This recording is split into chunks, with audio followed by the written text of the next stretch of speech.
Howdy everyone in Cyberland. Today I bring to you a game between Carlsen and Esipenko. This was finally a win for Carlsen in white. Esipenko is black. There were lots of draws until this moment. So let's do this. I'm also showing you live what the other games. It looks like everything else has ended. So you can see how everything else ended regarding these games. So let's look towards the left of the screen, and this is where we will have the game. So we have d4, knight f6,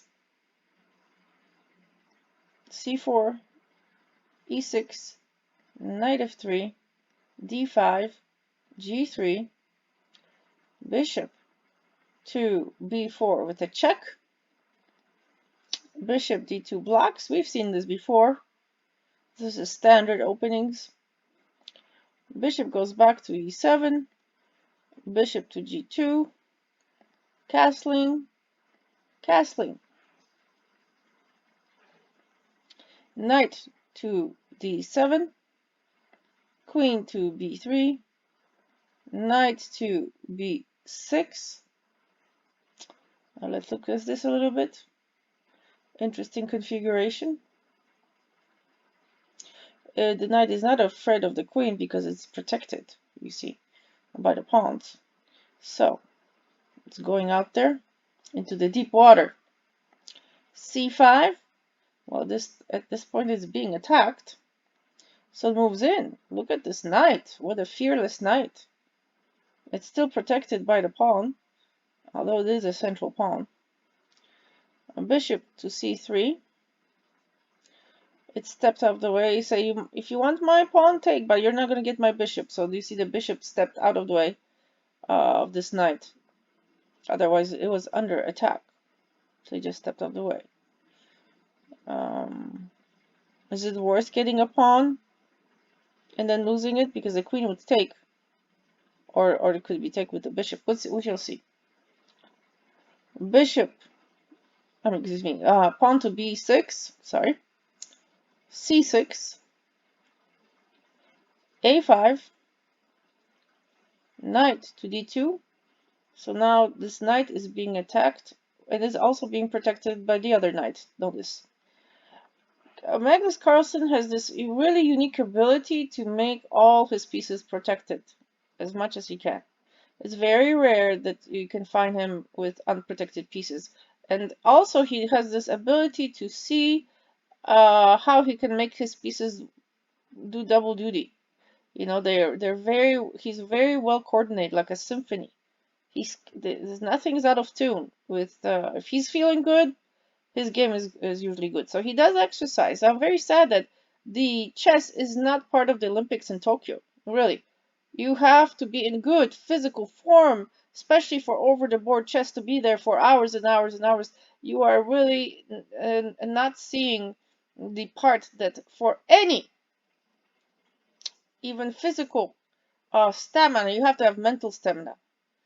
Okay, look for this happening to the gymnastic team right now, the USA gymnastic team. Simone Biles is out. Okay, the pressure is just great. So there are physical issues and there are mental issues that you have to deal with. So that is exactly what's going on in chess.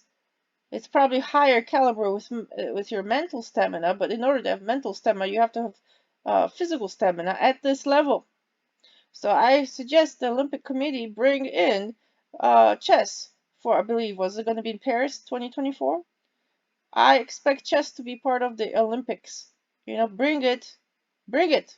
We need to be able to have kids look up to people who want to use their brains. And this is a very good skill to have for the workplace and in life. So anyway, let's continue. That was my soapbox spiel. All right, let's continue with this game. Bishop to a6. Notice we have the seconds. Some of these moves are seconds. This is a quicker game here, so you'll be seeing seconds and minutes, not hours. So it gets shorter and shorter, so you have to have more of a jerk reaction type of recognizing patterns. So it gets even more challenging for tiebreaks. Knight takes on c4. Bishop takes on c4.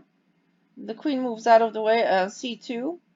a4. Look at this. This pawn is just moving on down. Interesting. Is it protected? Yes, it's protected by the rook. So Esipenko is holding his own. He's still a young guy. He is holding his own. Knight to e5. See what the threats are there. Where is this knight going? It's like an outpost. Wasn't there a very good chess player back in the day who says if you get your knight on e5, you're almost basically guaranteed a win? Don't hold me to that, but there is a chess master who believes in knight e5.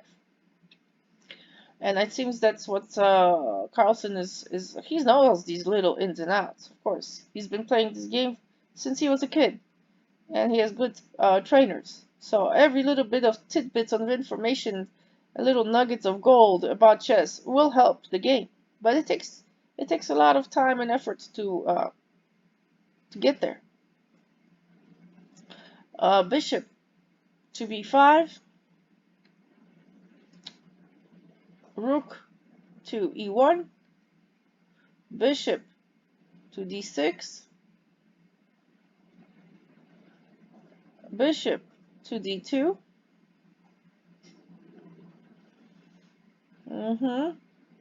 Let's pause and see what's going on. The kings are castled on the same side of the board, so you will not probably see a pawn storm there for now. Usually that happens when the kings are castled on opposite sides of the board. And you have the bishop pair here, both sides.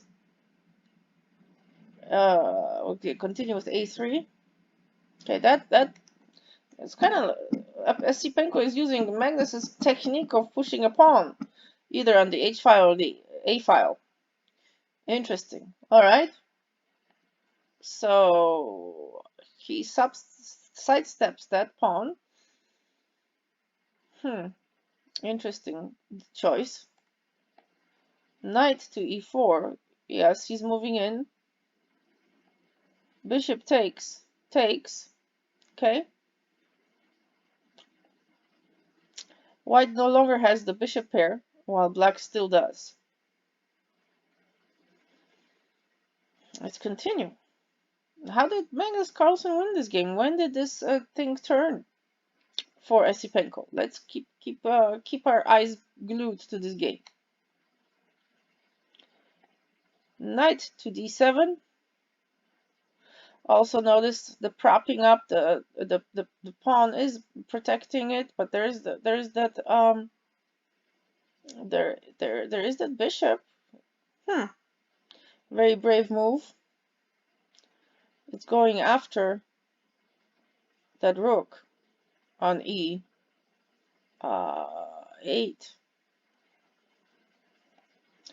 f5. Knight takes that rook. Wow. Okay. Queen to f8. So it's a bold move. Look at this. It is a bold move to take a rook. Knight takes a rook. So rook is worth more points. Okay, no more battery here. Now this is a quicker game too. So anyway, look at how this a push, a pawn there was not effective. He's got a pawn and a rook blocking his way there. And he didn't allow to capture. He just moved the pawn to a3. I mean b3. Anyway, going back now to the game here.